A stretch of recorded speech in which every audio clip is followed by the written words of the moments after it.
It's the quarter-finals already. I mean, I feel like this World Cup has blown by. But I mean, we've got 8 teams left.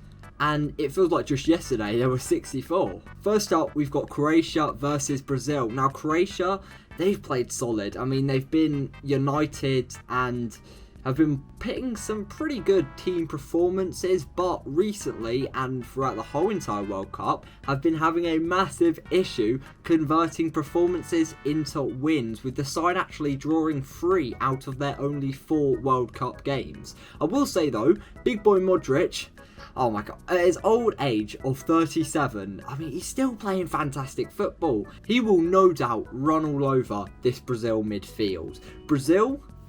Brazil, I'm loving their football at the moment, and you know what? 3 words to describe them: attack, running, rampant. Yep, I think that pretty much displays how Brazil have been this World Cup. They're here due to a 4-1 battering of South Korea, and Richarlison shines. Richarlison did shine, and I actually reckon he's going to get a goal here. He will bag here. The only issue I have is that they switched off in the second half, only conceding 1, and I mean, that worries me coming up against a surprisingly quick-paced Croatia side. I'm going to say 3-1 to Brazil. Get in the semi-final, lads. On to the Netherlands versus Argentina. The Netherlands, they managed to thrash USA in a unique game of soccer. Get out of here, Americans. We don't want your soccer. I can really only talk about one player, and the star boy is literally carrying his country on his back. Gakpo's on fire. Your defence is terrified. 3 goals in 4 games is scary numbers. He will score against this shaky Argentina defence for sure. Saying that though, Argentina are a hungry side. Messi is hungry for that World Cup.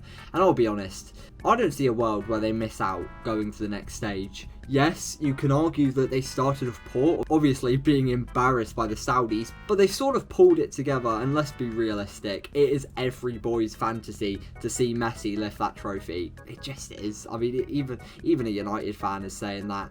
It'll be an emphatic 2-2 draw that goes to pens, and Argentina, they go through on pens. Simple as that. On to Morocco versus Portugal, 2 extremely popular teams. On one hand, you have a country that every football hipster and know-it-all, plus Samuel Eto'o, I mean, the guy reckons they'll win the whole thing for some reason, are dying to see them beat the odds. And then on the other hand, you have mainly United and Real Madrid fans who would do anything to even get a sniff of Ronaldo's old socks. Morocco are looking a very strong side, with mainly Hakimi and Ziyech impressing. They are underdogs at the end of the day, but can they beat Ronaldo's army? I mean, everyone goes to the underdogs, but really? Ronaldo's army? It's funny that I actually say that, because Ronaldo was actually on the bench last game, so they actually played well. Gonzalo Ramos, he came in for Ronaldo, scored a hat-trick. Very, very good player. 1-0 Morocco. I'm sorry, Portuguese people. I just believe Moroccans have that fight and desire you can't match. As simple as that. On to the last game, and one that I think a lot of you, probably 90% of you, are looking forward to. England versus France. Right. I give you my word, I will not be biased. For some reason, I root for the Aussies way more than I do for England. I don't know why. Ever since I've just been watching Australia, I've got this feeling that I don't really have with England. It's a little bit weird, but yeah, that's proof that I will not be biased. That though does not change the fact that I give Southgate massive respect for once again defying the odds and re-establishing himself as the right man for that England job. If I could give you one piece of advice though, play Rashford. He's brilliant. He's absolutely banging. 3 goals so far. I love the guy. I love him. I mean, who does not love the guy? He gives to charity. He gives to children. Not in the weird way, in the nice way. And yeah, I mean, he's a great guy.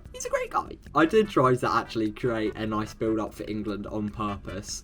But now, back to reality. You're getting annihilated. I'm sorry, but I mean, you can't even disagree. You are going to get absolutely thrashed by the French national team, because they have the likes of Camavinga, Varane. Magnifique. 4-2 to France in a game that will actually be very entertaining for me. Not so much you. And yeah, you as well, Ben. I don't think you'll be very happy, because, yeah, my editor's English. Whee! Subscribe! Please subscribe, it means a lot to me.